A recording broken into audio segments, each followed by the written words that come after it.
We have another sexy podcast today talking about all things related to love, sexual healing, and relationships with my new friend, Anna Lindfors.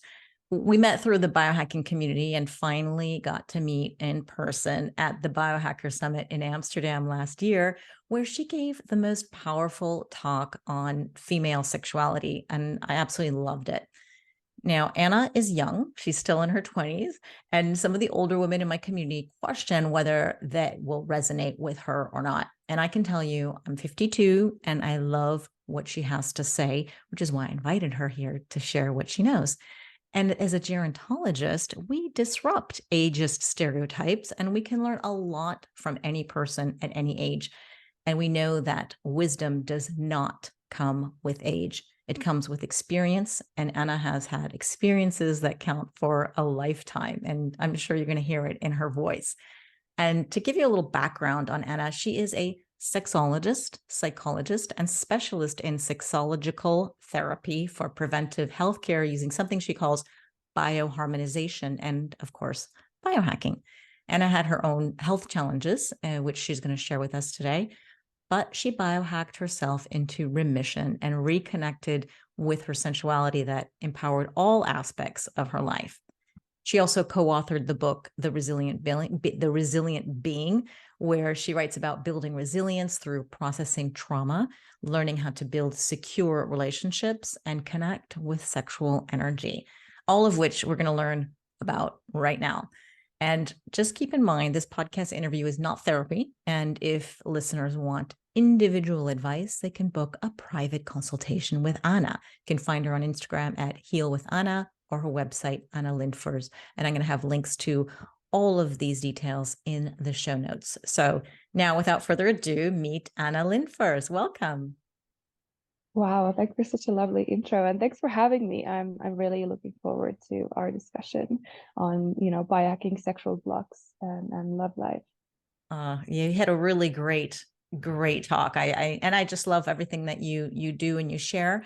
And let's start though with your own health journey, which you said that you found out you had endometriosis in your 20s. So Mhm. tell us what happened and how it led you to what you're doing right now. Yeah, I mean, I lived with chronic pain for years before I was diagnosed, which is the case for many women. You go to the doctor's office, you get prescribed pain medication and sick leave for 2 days. That's that. And yeah, I was 20 when I was diagnosed, and at that time, I don't think I realized the impact it had on me. The doctor just told me, I mean, I had been hospitalized because of pain. So in a sense, the diagnosis was a relief, but they just told me that I need to be on synthetic hormones basically for the rest of my life. And if I want to have children, I need to have them as soon as possible. But the deadline is by the age of 30.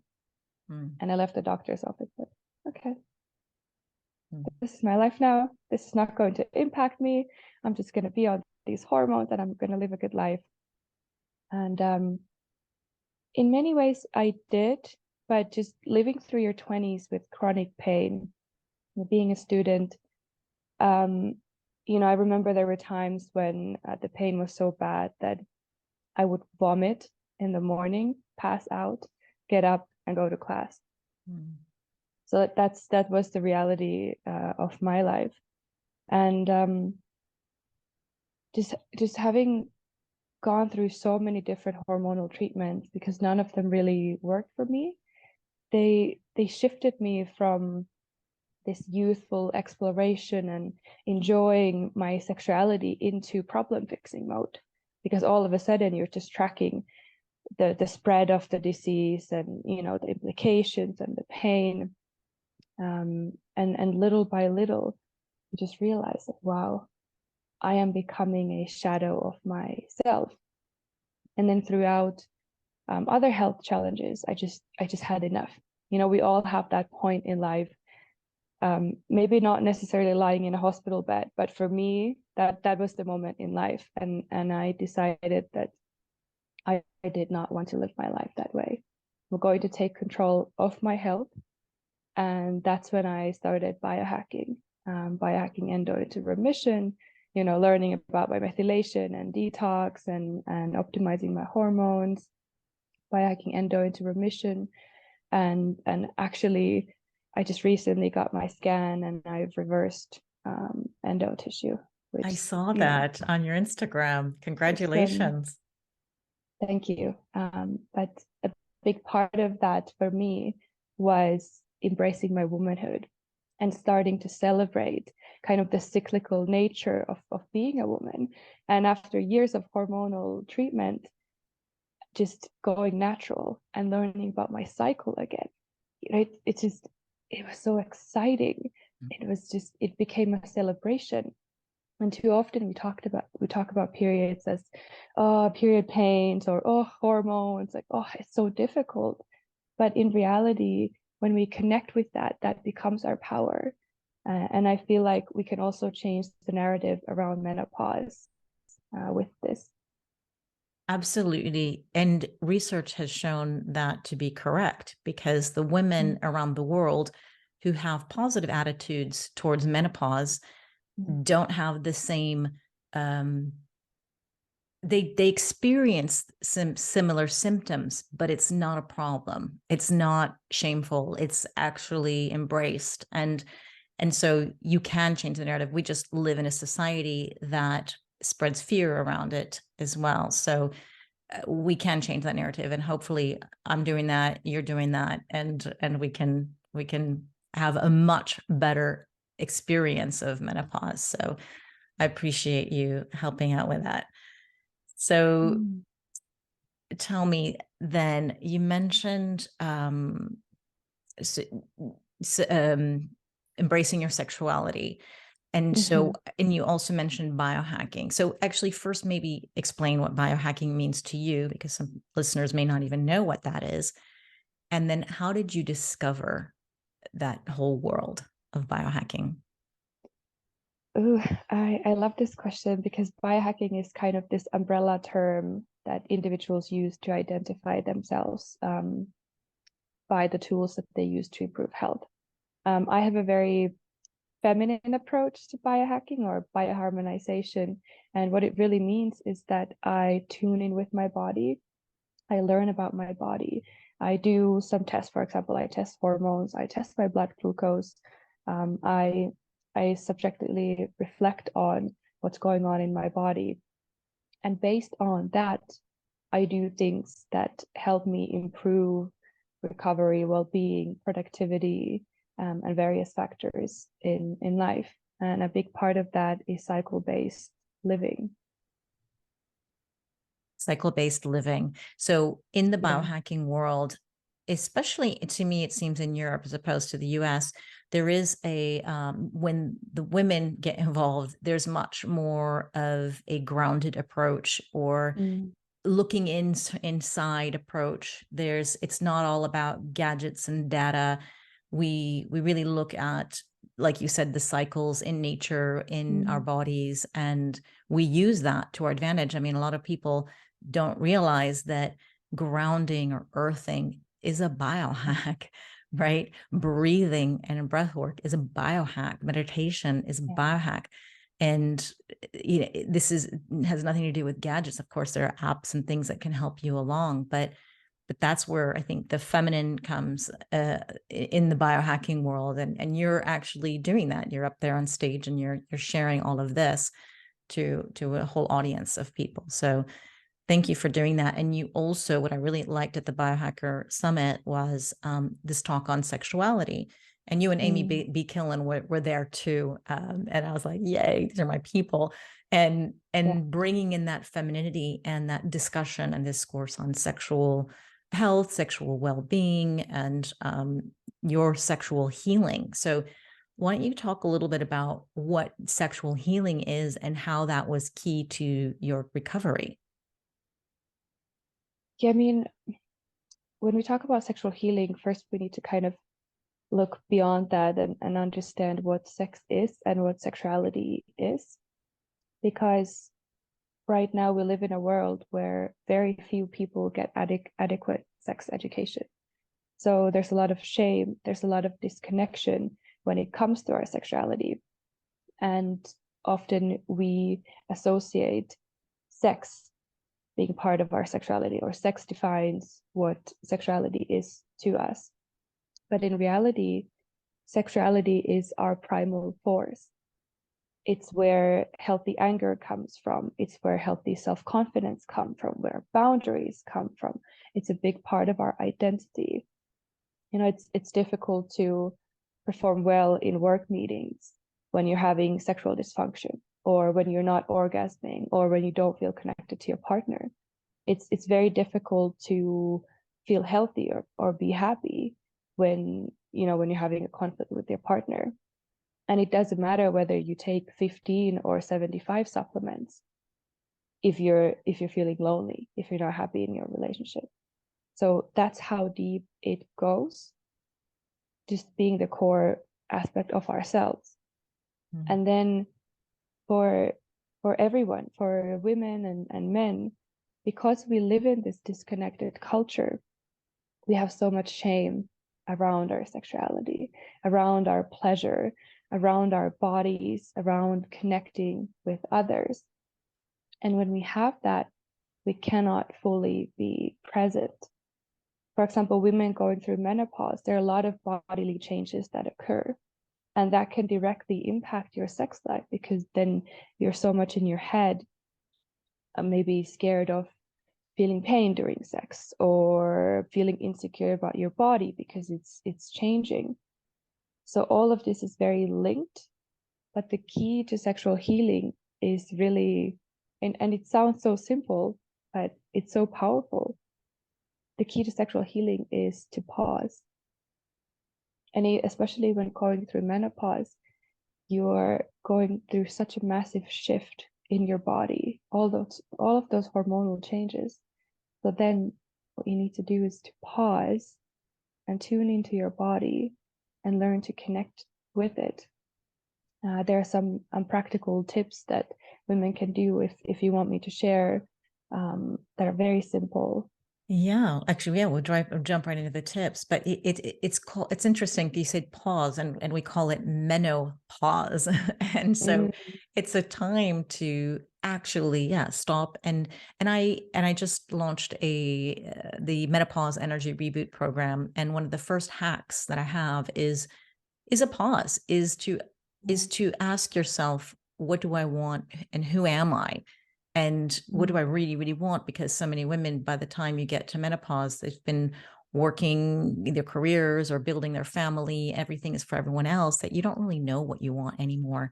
And taking that pause, and it is that moment, like if your kids are out of the home, and now you finally have a pause, you have a moment to journal, to look at yourself, to ask questions to yourself. And I think what you say, pause, is actually very, very resonates a lot with what I just explained in this program. So I'm really excited to hear how your hacks and how you can help women going through menopause go through that journey.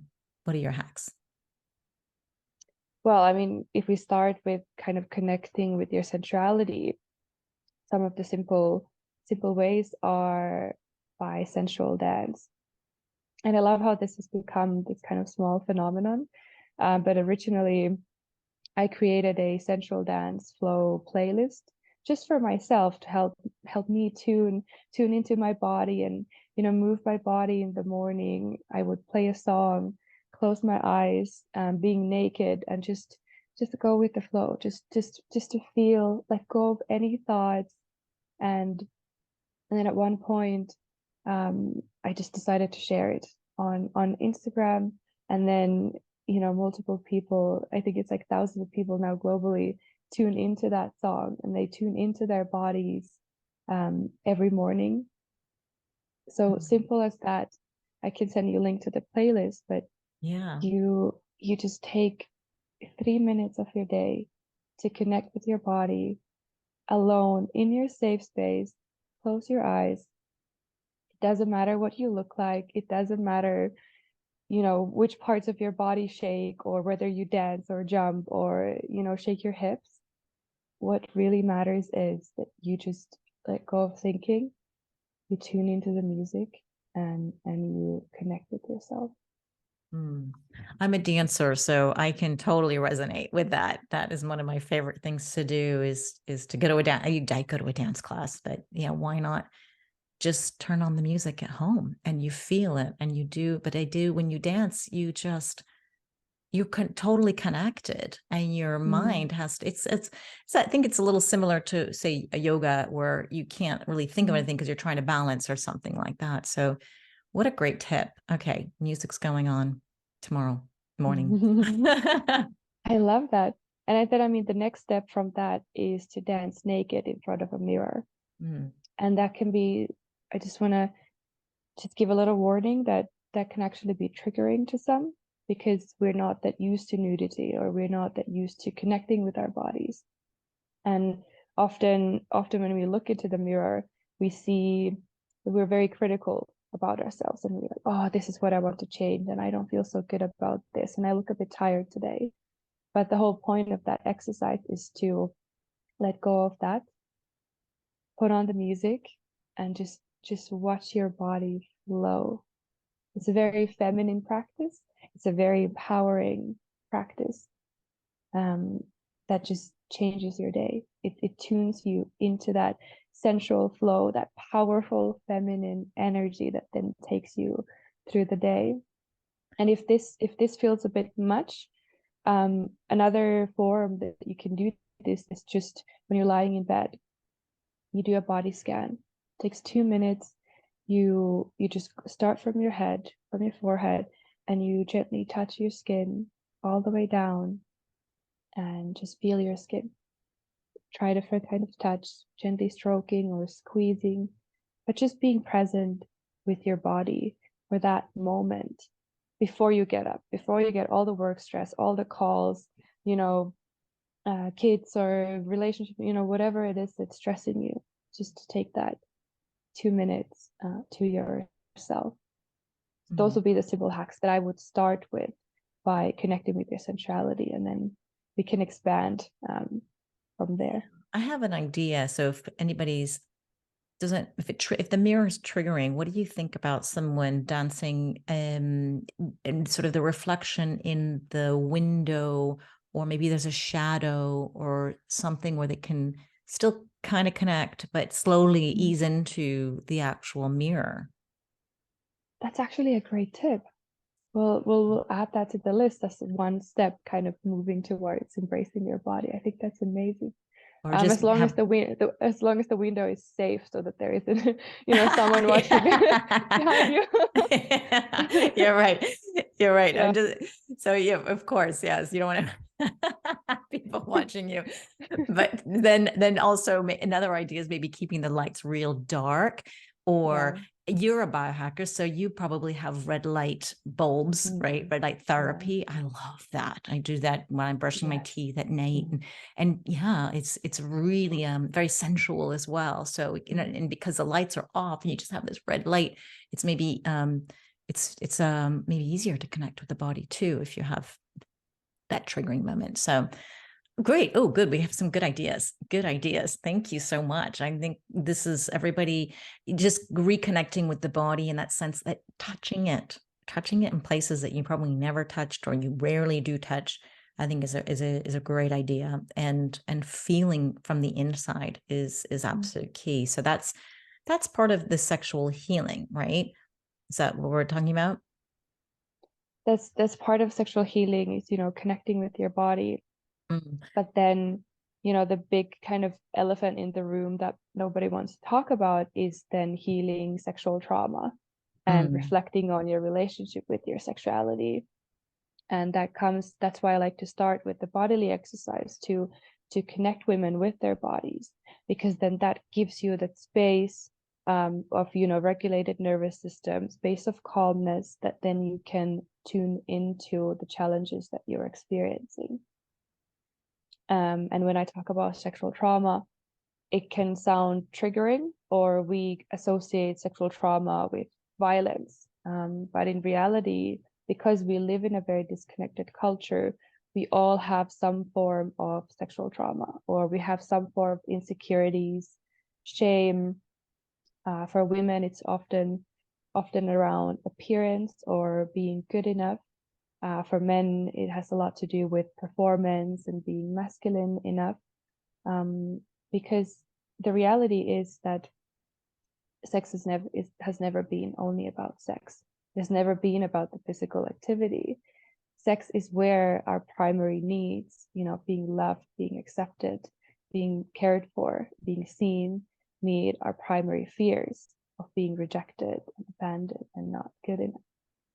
And then when we have these insecurities, for example, a lot of women feel very insecure about their stomach or their belly area, especially after giving birth, or after menopause, when your hormones change and then you start to build more fat around that area. So then when you have that insecurity, you cannot fully connect with your partner, you cannot fully be present, because at the back of your mind is thinking like, oh, what do they think of my belly, or how does it look, or what's happening there? And that takes you away from that authentic connection and integration into shame and trauma. And that's why I say that that sexual healing is key to pleasure, but it's not easy, and it takes time for you to, I would say, be brave enough to pause and reflect on those issues. But when you do, oh boy, it is powerful. It is incredibly powerful. And it elevates you as a woman, because you start acting from that sexual energy, that powerful feminine energy. So, how would you recommend someone to pause and reflect on something? Well, pausing really means taking time for yourself. So just book a time slot in your calendar, depending on how much time you have. 5 minutes is better than nothing. 30 minutes is amazing. An hour per week is even better. But I do understand that, people have very full-on schedules, and there are a lot of factors that play into the role. But just schedule a time for yourself. Buy a journal. This is what I always do with my clients. We have a journal for the journey, where during sessions, when we discuss different challenges and how to overcome them and how to regulate the body, we then expand from there into those questions, self-reflection questions. And in terms of questions, you can look at my Instagram. You can message me if you want some self-help, or if you want to work with me in more depth, then we can we can see if that's possible. Yeah, I also recommend to my clients already a long time ago, when I started health coaching, to journal. If they couldn't sleep, it was usually a sleep hack, and because they were stressed, so I would tell them to journal. And it was the one thing that people were most resistant about. It was like, oh, I did that when I was 10. Like, I don't want to. What am I do? I know everything. It's in my head. And I just explain it's about getting it on paper, and you have to use a pen and a paper, or pencil and paper. Like, you can't just put on your computer or think about it. There was something really powerful about that I have to say, it is the one thing everyone thanks me for making them do. They're ever resistant. And I was the same. Like, I was not doing journaling. And then finally one day I'm like, oh my God, I think I need to journal. Like, I tell everybody to do this. And I know how resistant you can be. And then once you start, you're right. At least when I was writing, it's like, okay, so here I am, and tell everybody to do. And now I'm right. And like, literally, that was I was writing. And then just things flow. And then I'm there like an hour later, just still writing. I'm like, wow, how did this all come up? But it's something I really recommend people to do if you're having trouble sleeping, or if you're trying to manage stress. But now with sexual healing, I absolutely see. I'm glad you mentioned journaling. I just did a podcast with Molly Eastman now, on sleep. And we had a big discussion on journaling. So it just keeps popping up. Before it was meditation, everybody's talking about meditation. Now everybody's talking about journaling. And yeah, get your book, get your paper, and start writing. And if you, like you said, questions, you can get them from you can get them from your you can get them online. You can really pausing, self-reflection, and introspection is key. I think to anyone going through a transition in life, and I want to say just menopausal women, it's particularly that's our field here, and this is the people who are listening. It is very key, but it is for many transitions. My son is 25. He's journaling like there's no tomorrow because he's going through a transition in life. So it's not just a menopause thing. So my next question then, so how did you use these techniques, or was there more to your sexual healing in your own recovery? And was it just endometriosis, or did other things pop up as you were going through this journey? Oh, I could go on about this for forever, but for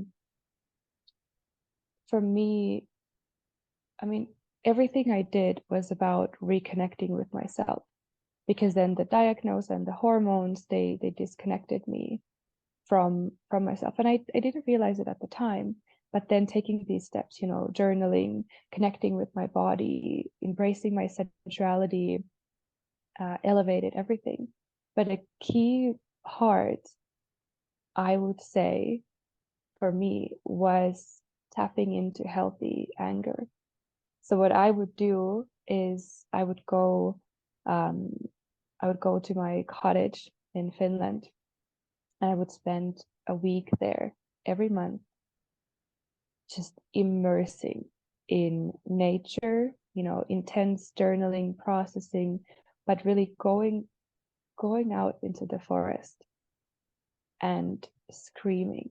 And it might sound intense, and it is very intense, but for us women, we're so, you know, we're taught to not be too difficult, not be too demanding, to not raise your voice because you don't want to be bossy, you don't want to be that.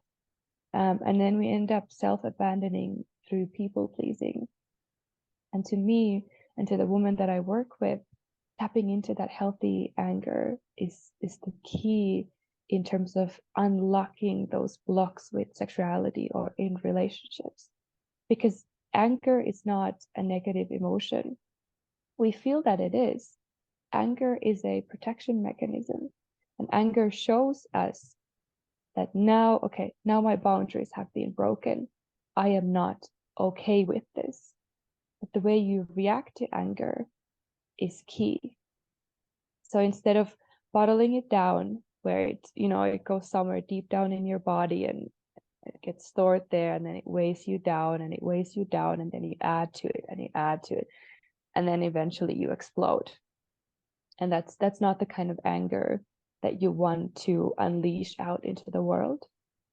But then when you process that and you befriend your anger, when something like this happens, you can communicate your boundary. Like, hey, I appreciate that this was not your intention, but this hurt my feelings. How can we move forward from this? That's a healthy form of anger.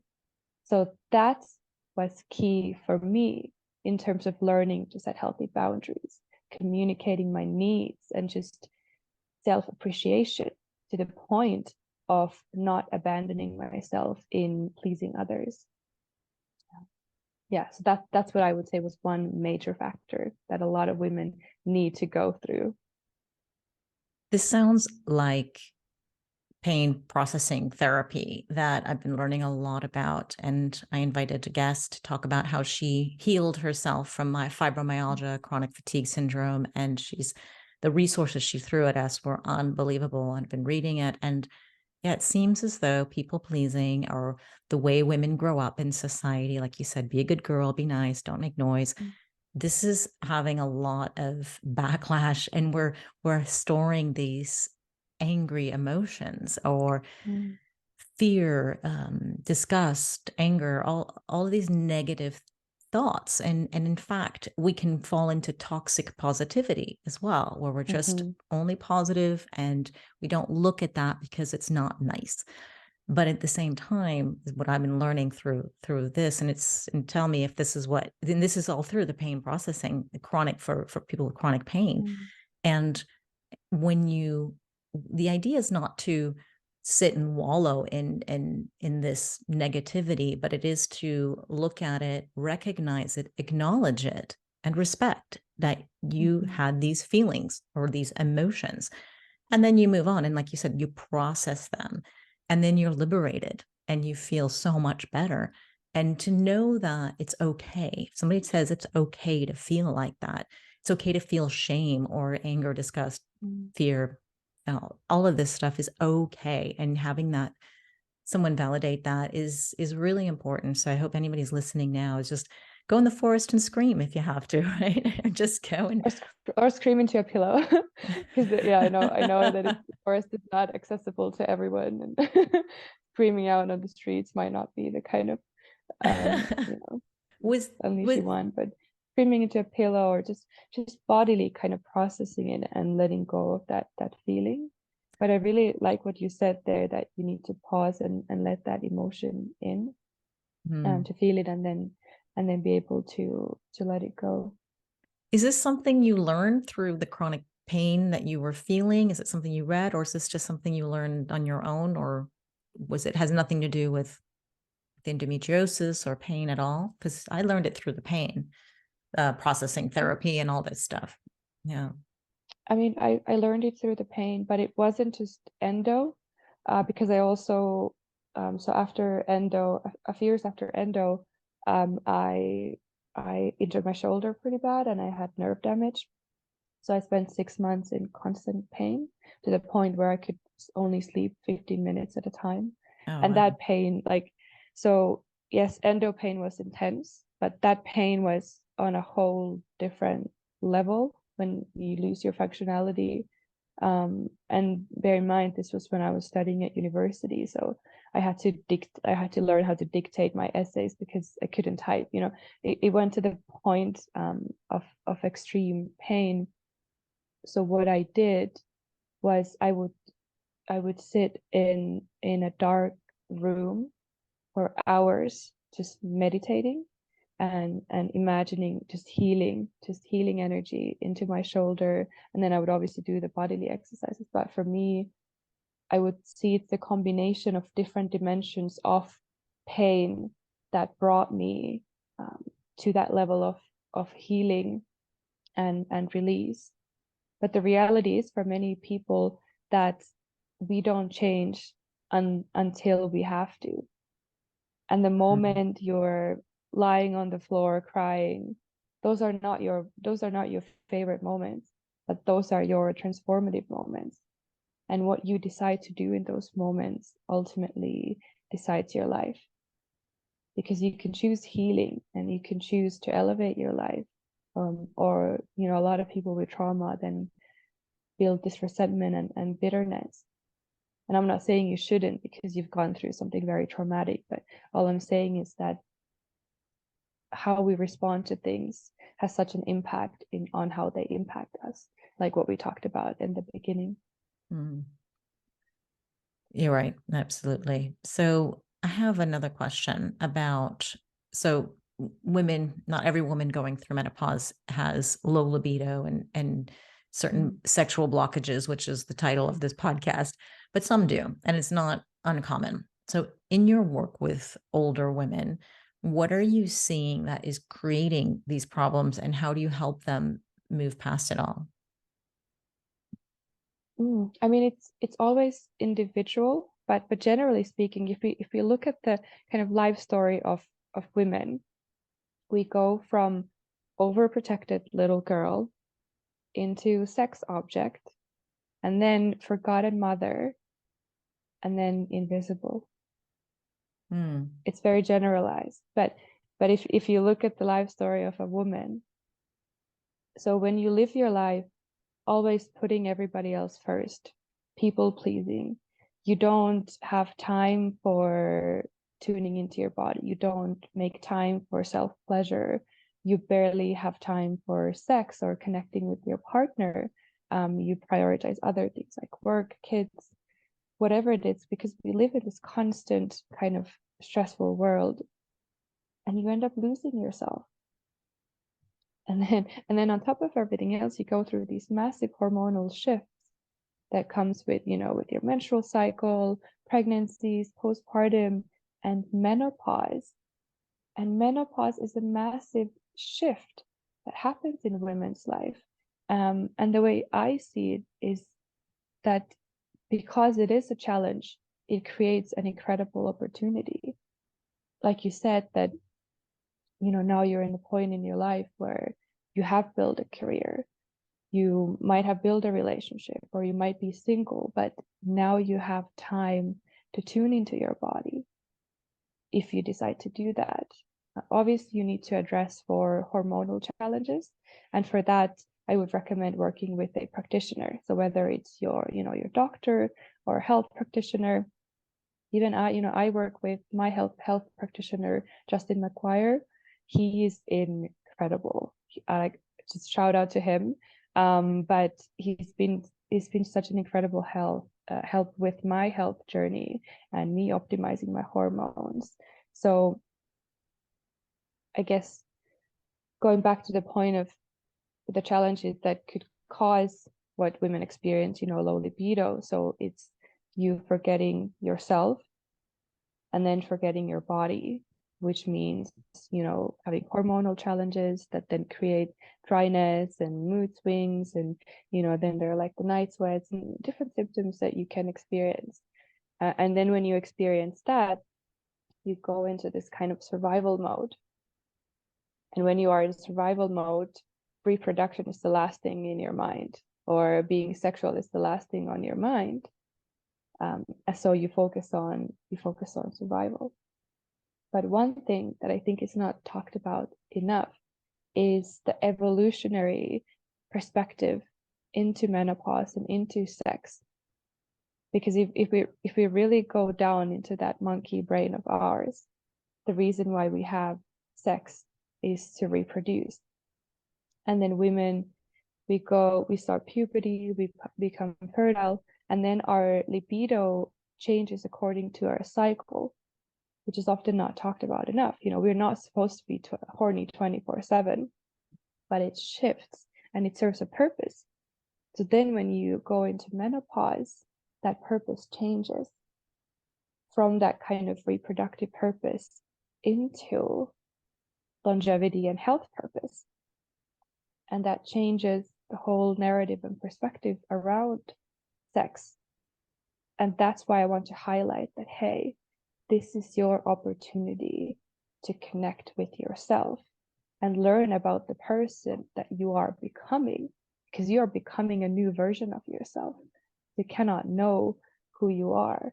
You only know it by learning who you're becoming. That's so well said. And menopause is like a rebirth. And I like the way you put it, because it is an opportunity if we choose to.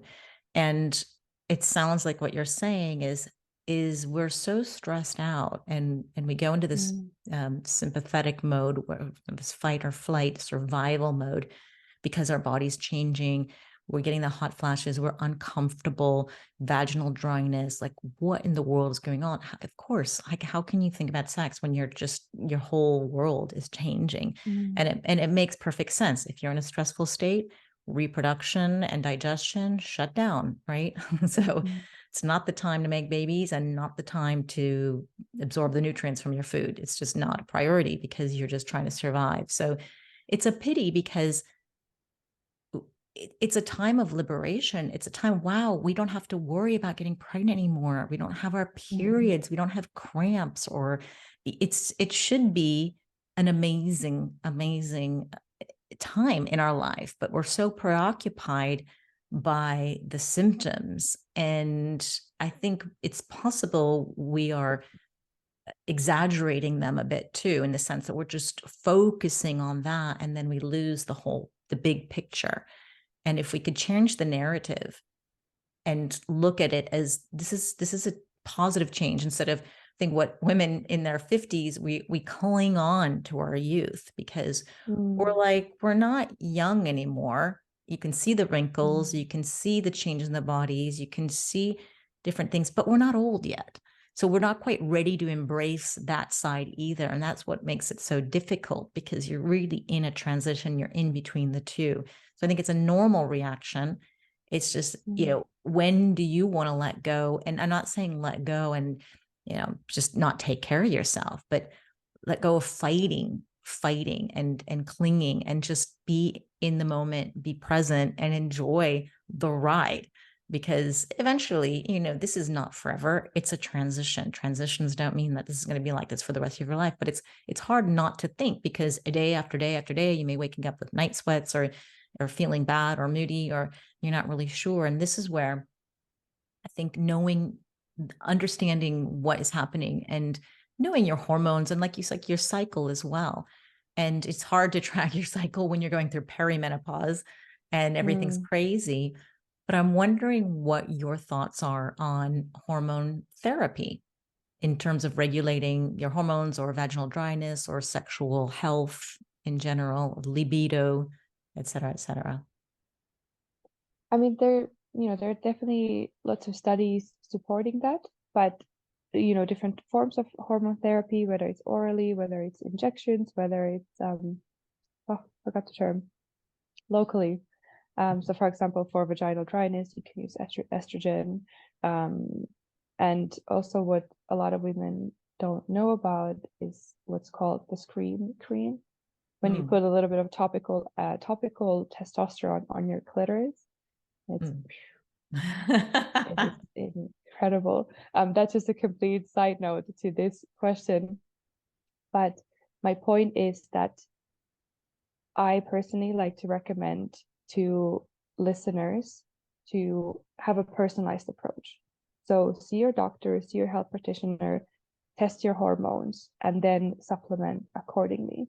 Because it could be that you don't need an intense hormonal therapy. It could be that you could use some adaptogens that support your, thyroid function, your adrenal function, and then you produce those sex hormones, and then you add some, topical creams, whatnot on top of that.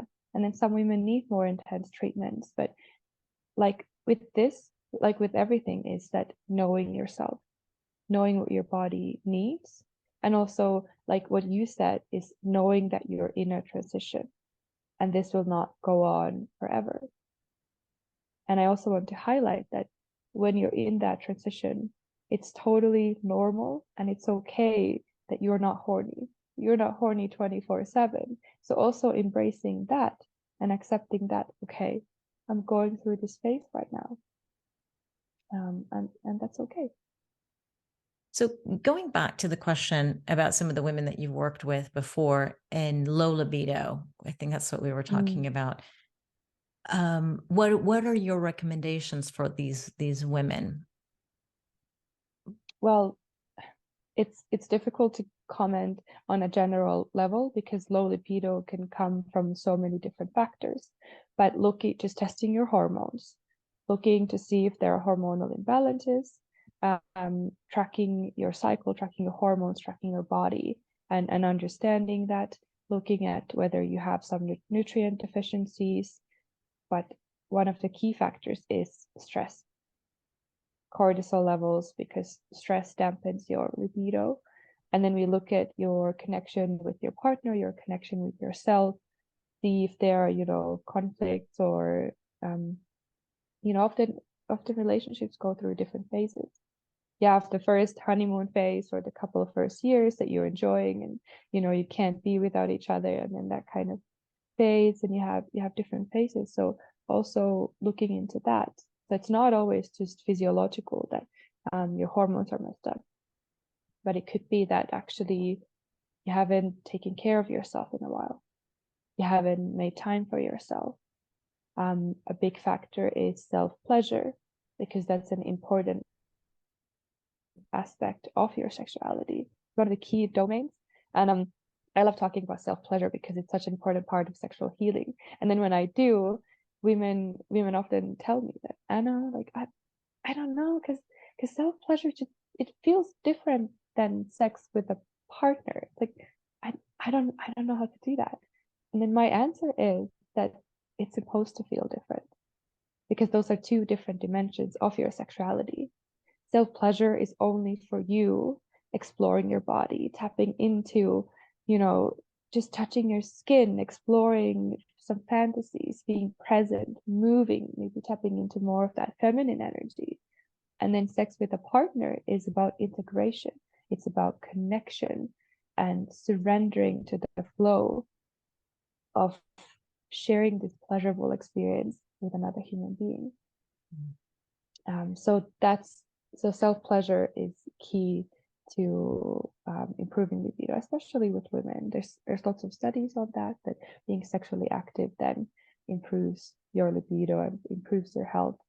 And then on top of that, just all the basics: grounding, getting your sunlight, sleeping, mental health. Those all impact your sexual health. That they're not spoken about that much. So then how would you recommend somebody who says, okay, I'm going to start exploring my body, and where should they start? Should they have some kind of an atmosphere at home, or they make sure that, nobody's going to come knocking on their door, or they give themselves an hour, 15 minutes? Like what do you tell your clients and say, okay, how are they going to, like, how do they do this? Well, we start with small steps, for example, sensual dance and taking that little moments to yourself. But then it comes down to really just scheduling that time, that hour. You can take a bath, or you can explore different types of orgasms, or, you can explore with a vibrator, you can explore, with a pleasure wand, and you can try different things and just tuning into your body, cultivating that pleasure. But that hour can be spent on identifying the blocks you have with sexuality, or just describing what sex is to you and what you want sex to be like. Because a lot of women are having sex that doesn't really fulfill them, but rather fits the traditional norm of sex. And we have a very penetration centric, understanding of what sex is.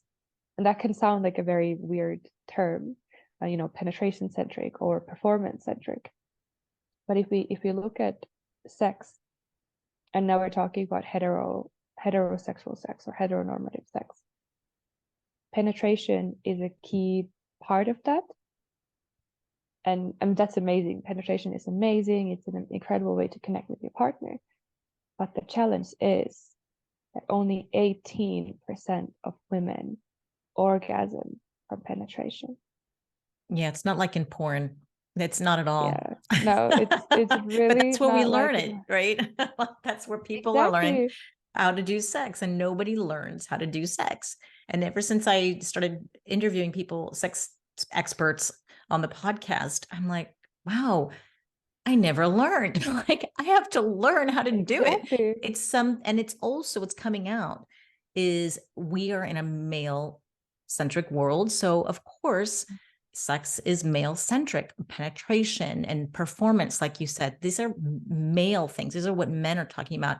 Porn is made by men. And so we women think, oh, that's must be how it's done. And we're not empowered. We don't know, because we're just not exploring that area. We're not piping up, or this whole thing. So I think we have to explore. We have to sit with ourselves. We have to touch ourselves and know what we want. And I loved in your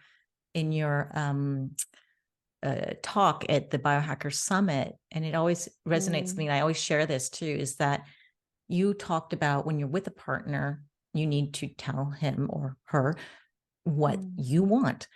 And that's how, because they can't guess. They can't get in your mind. And we think that they should be guessing, but if they can't, but then you said, but you have to know what you want too before you tell him or her. And that's very, very important. And I think self-pleasure is part of that journey. To do that, you can explore with your partner as well, but you can do all of this stuff by yourself.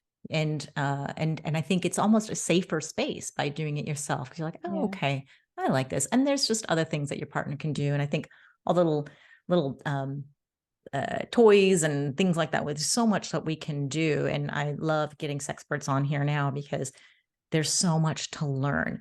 I didn't even know. And I think this is you mentioned orgasms. So Mm. so it's, and sexologists and experts always talk about the different types of orgasms. And I've been married for 30 years now, and no one sent me the memo on all the different types of orgasms humans can have. So I have a lot of catching up to do. So Mm-hmm. tell us, what are these different types, and how can a woman going through menopause expand her sexual repertoire when it comes to orgasms? But see, this challenge is now your opportunity to expand Mhm. sex. Um, and briefly before I go to orgasm, I just want to tap into what you said about the performance centric and penetration centric culture around sex. It leads to massive pressure on both men and women. And then nobody's enjoying sex and people are faking it, and it's well, I don't want to say it's horrible, but it could be so much more. Yeah. But then because we feel broken, because because I do not orgasm for this type of sex, I must be broken. So then you're too afraid to ask for what you want. And that's what we're changing by changing our culture around sex and expanding sex into different types of orgasms. So for example, in addition to the vaginal orgasm that's typically occurs during penetration, you can have a blended orgasm. So when you add clitoral stimulation during penetration, that can that can result in this like juicy, just orgasmic experience, expanding from your pelvic. But then also just clitoral orgasms um, that you can achieve by yourself by just tapping and touching and different types of touch on your clitoris. You can do this with your partner or doing oral sex. There's so many ways, and clitoral orgasms they're a bit more surface level, so they feel this kind of electric pulses that then spread through your body. But then you can expand from that into nipplegasms. What's that? When Like, you how do you tell me about the nipple orgasm or nipplegasm? What's that all about? nipplegasm, which is basically like orgasm in your nipple that just expands from your breast into your body, and it comes from stimulating your nipple through touch or licking or kissing or whatever it is. But just that's what I mean, expanding sex into a full body experience. So it's just a Um, feeling that you're feeling. You're not actually squirting anything out. There's not like you're breastfeeding again, or maybe it is. I don't no, know. could be. You never know, but no, it's similar to clitoral orgasm. So it's like this kind of electric feeling that you get in response to that stimulation. Then you can get a core-gasm, which is often this, euphoric feeling during exercise that women get, especially when you engage your core. And that could actually be shocking. You're running or you're doing abs, and it's like, whoa, what just happened in my body? And But how do you do my that? You tighten the core through yeah, the you could tighten the core penetration, or through. does it matter? Or without the penetration, or just I'm sorry, I need to get really specific. Like, how do you do that? No, I'm glad that you're asking these questions, because to me it's like it To you, might it's be even normal. difficult to explain. Yeah, it's like, oh, You know orgasm, already. it happens. But orgasm happens when you engage your core. So you engage your abs, you engage your pelvic floor muscles. So you don't need penetration for that. You can literally experience that when you're walking outside, or Wow. you're just laying on the bed and just engaging your core. And Huh. often orgasms happen by an accident, and then women are surprised about the experience. Mm, So but what my about, point. yeah, okay. Well, I'm gonna just take a course with you because like I have too many questions. Oh, like, okay, very curious now. Mm. Okay, sorry, keep going. No, I guess my point with first kind of expanding the idea of sex into different types of orgasms, but ultimately the goal is to expand sex into a full body experience. So then you can have full body orgasmic experiences, and that's very healing. Um, yeah, and I'm in a project where I can't say too much about, but we're reinventing women's pleasure in a way that it becomes this full body orgasmic experience, and it's beautiful. It's really, it's just beautiful what you can do, and what women can achieve in such simple ways. Just full body orgasmic experience, and then you cry afterwards, and that's very healing. You know, that's tapping into that those unmet needs of yourself that you're finally meeting. And it's, yeah, it's incredible. There's a lot to do with sexual healing that we all need as a society and as individuals, but when we start doing the work, it's incredibly beautiful. It's so transformative because it's such a core aspect of who we are.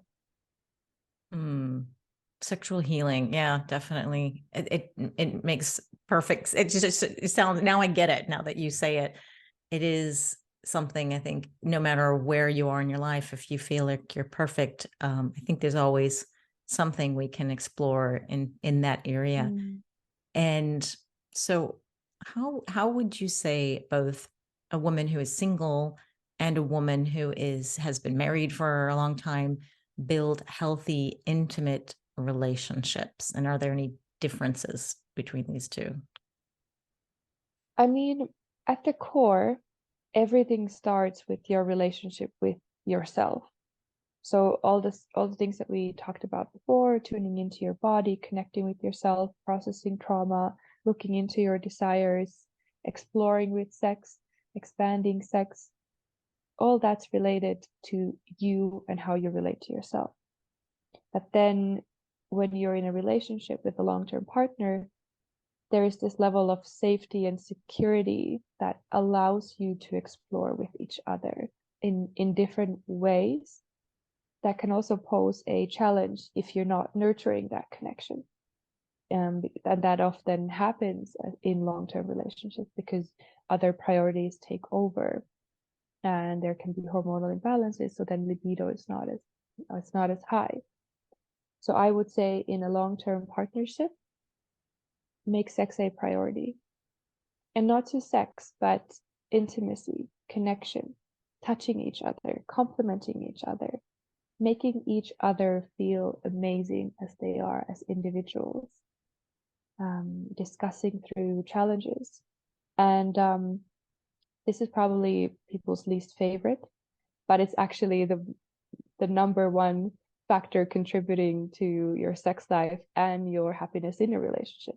And that's how you navigate through conflicts. So learn about each other, learn about yourselves, learn about your attachment styles and how that impacts in you creating safety and feeling safety, and find a way for you two to work together in those conflicts, because then that results in a happier relationship, in a healthier individuals. And when you have that, of course you want to have sex, of course you want to connect with each other, what I see is actually often around the age of menopause, these long-term partners rediscover each other and they become like teenagers again, and you're exploring and you're having fun, and you have the time and the resources to do that. And then when it comes to dating, you're looking at it from a perspective of increased self-awareness, increased self-knowledge. I know who I am. I know what I deserve. I know what I bring to the table as a partner. I know how I want to be treated and how I want to treat others. So then you're more conscious in terms of selecting partners to go on a date with, and you recognize who is good for you. Do I feel connected with this person? Do I feel safe with this person? And when you do, sexual connection is an amazing way to elevate that. Explore, enjoy the excitement of meeting a new person who gives you those butterflies, who makes you feel excited, who makes you feel sexy, and cherish that connection. But in all scenarios, it starts with your relationship with yourself. Well said. In the Menopause Reboot program, we had a sex expert come on and we talked about sex and sexual health, sexual well-being. And I think it's so fundamental to your menopause journey. And that's why I talked about it as a biohack, right? This is part of the foundation. And I completely agree with you. It does start with yourself, because how can you look outwards when you don't even know what's happening inwards? And it's hard. It's not easy. That's why nobody does it, but it's the one Exactly. that makes most effective. And what you said about couples and conflict, absolutely. I think this is really, really key for long-term relationships. How do you resolve a conflict? I never thought about it, but it is empowering, and you do feel amazing when you do this. And I think as women too, not all women, but some women, especially if you're like a people pleaser, you avoid conflict and you don't want to have that conversation. But the conversations that are the hardest are sometimes the ones that need to be had the most. It's not easy, but take that step, be courageous. You'll be happy that you did in the end. And I think it makes life so much more enjoyable and worth living. Now we're gonna have to leave the mic open for everybody who have questions or have comments or here. But before we do, I would like to know if you have this thing called the HEAL method, and I'm wondering if you have any programs that are out or coming out that we could join if you want to learn more. So I created the HEAL method as part of my postgrad specialization. And it really came from just realizing that traditional therapy was not enough. It was not effective enough in healing sexual trauma or in creating sexual healing. So what I did is I integrated biohacking methods like breathwork, meditation, grounding, looking at lifestyle factors, and somatic exercise like connecting with your body with integrative therapy methods. And that made a massive difference. You know, my clients made significant transformations in 3 to 6 months instead of spending years on psychotherapy. I just want to highlight that I'm not necessarily comparing psychotherapy with this method, but just to give you that example that my clients who've gone through the years of therapy with very little benefit went through this program. And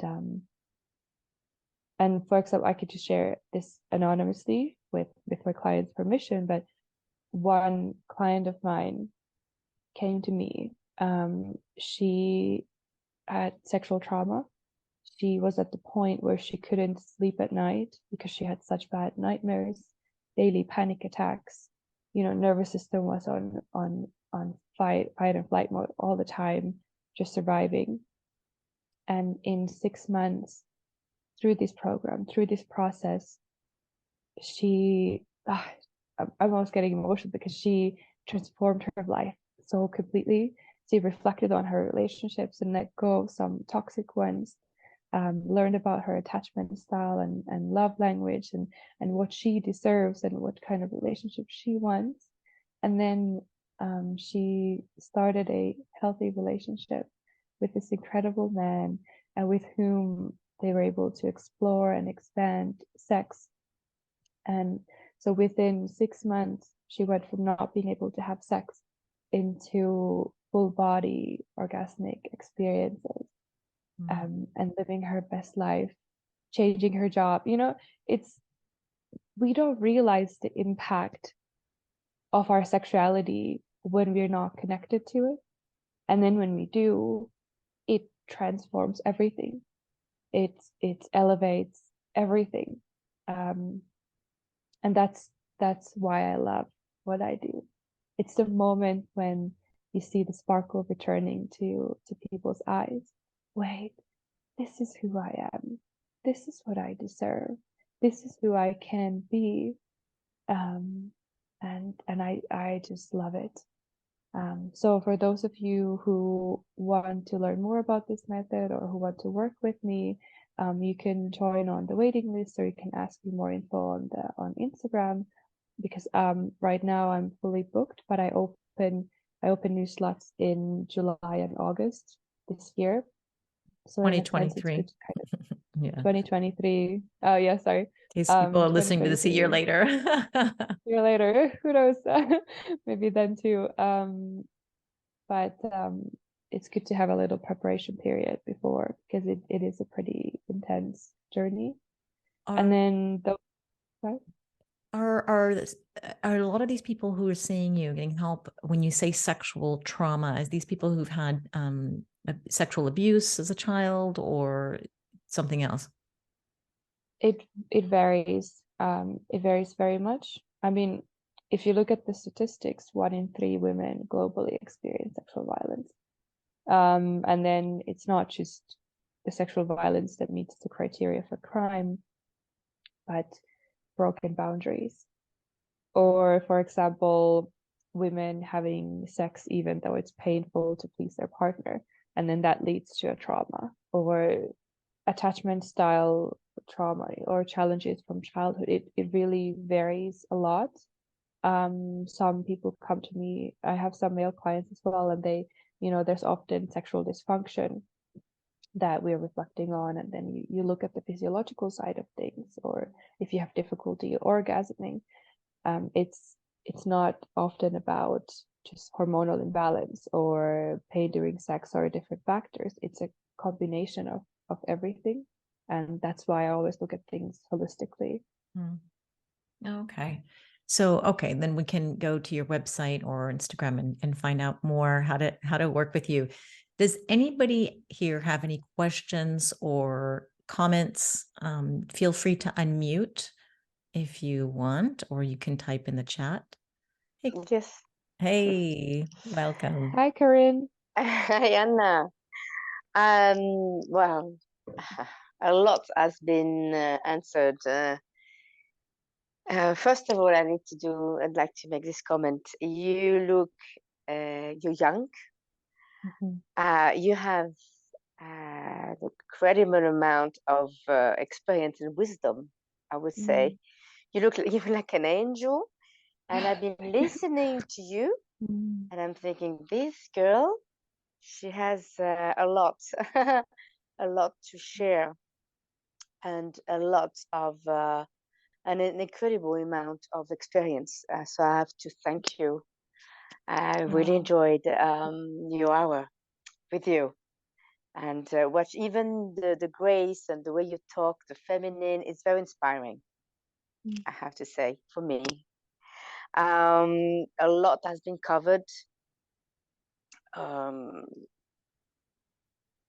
mean, I was about asking you to retreat, but you have this no retreat that you do. You have this course, right? You said it's going to be open again because you have so much amount of people. Going to be open in July and August, and so for me, yes, a lot has been covered. I have to process it all because it's a massive amount of information. And of course, I'm way older than you are, but I'm in the process. I will be of learning and better myself, and especially through menopause, thrive through it. So I'm always hungry to listen and to know more. And I thank you because you have given a lot. Thank you for this generosity. Thank you, Anna. And thank you, Zora, for having Anna. Wow, thank you so much for this feedback. It's actually getting me a bit emotional because I feel the pain that we all women go through in life, no matter what age we are. But at the same time, there's so much beauty in being a woman and embracing who we are. And instead of seeing womanhood as a problem or something we need to fix, we start to understand its power. And going through these different transitions, it's always an opportunity to tap into that power. And like we discussed earlier, it's not easy to pause and reflect on these questions or issues, or pause to do sexual healing. because it can be so triggering. But life is not supposed to be easy. Life is supposed to be lived. Life is supposed to be rich, full of experiences. And then when we broaden that scale, we can understand that we can have these immense lows, like we all do. We go through such difficult things in life. No matter who you are, no matter where you're from, no matter how much money you have or how healthy you are, we all go through these things. But then there's on the other side, it's the connection, it's the pleasure, and it's just living this beautiful life of learning about ourselves and the different versions that we're becoming, and then connecting with others according to that. So inspiring. So thank you. So inspiring. Love it.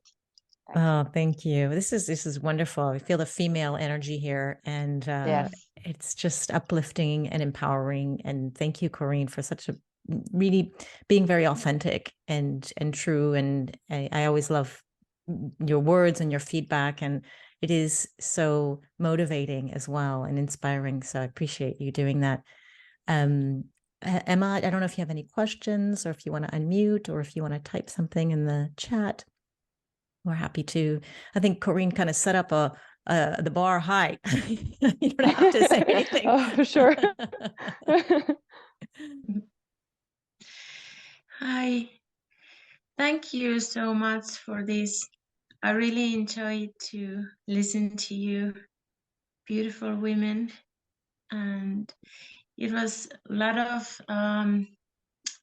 familiar things for me that I've been work with myself and with my pleasure, and a lot of familiar things that I work with women, because I'm a sexologist also and a psychiatric nurse. So yes, a lot of same things. But it's so wonderful to listen to colleagues, because I always, of course, learn more things and the new things, and it's really, really enjoyable. Thank you, Anna. Thank you so much for being here and all the work that you do, because I really love what you're doing. And just to let you guys know that Emma, she's creating these beautiful pleasure wands from Finnish stone. They're incredibly grounding. I've used them in my sexual healing. I've been testing them, and it's maybe it's being from Finland, but even having one here with me, it takes me back home. Like, it makes me feel like home. And it's yeah, so like Emma is doing incredible work in empowering women through that kind of pathway. Yeah. We'll have to get a link to the pleasure wands. That sounds really cool. So I'll try to get, if you send me a link, then we can put that in the show notes. Thank you, Emma. Thank you so much. And anyone else. So this is why we love to have people come and join us in our recordings. And if you're listening now, this is free. You can join anytime. You always just have to look out for the announcements of who's coming on when, and it's usually in my newsletter. So go and check that out. But I really want to thank Anna for coming on and for sharing and being so authentic and intimate. And I really appreciate that, and you empowering all of us and making us think. And before I let you go, do you have any last words for a woman going through menopause? Oh, I would say, it might sound like a cliche, but embrace the flow, and learn about yourself, learn about the person that you're becoming, and start making yourself a priority. Whenever we experience symptoms in our body, it might be, the purpose of them is to create discomfort. The purpose of them is we pay attention. So when we experience symptoms from menopause, they're a sign from our body. Hey, we're here. Look inside, let's work together. And by doing that, by pausing and starting to appreciate the transition, you can make an incredible difference to it. And then you add the hormones and the lifestyle factors, and you work with the practitioner, and there's so much help available. So don't be alone. Reach out to the community. You know, Zora, you're doing such an incredible job just educating women about these issues and bringing it to the awareness of everyone. So listen to her podcast, reach out to the community, connect with women who are going through the same transition, and just tap into the flow. Tap into the flow and cyclicity of being a woman, and celebrate together. Love it. Thank you so much. If anyone wants to reach out to you, they can find you on your website, Lindfors.com, and I'll have that in the show notes. And on your Instagram, Heal with Anna, that's a double N. So easy to find her. I'll have her LinkedIn and her email as well. And thank you, Anna. Have a wonderful time and the rest of your journey in the US. I think you're there now, right? Yes, I'm here. I'm in San Francisco for 3 months for a project, but right now I'm actually doing this podcast from Tahoe. So Nice. that's why the background and all of these factors. But it's nice to be in nature. I love to combine having the city life and then nature getaways and tuning into this feminine energy. Part of the healing. Well, enjoy, and we hopefully will have a part 2 because there's still so much we need to cover. So thank you so much and have a wonderful day.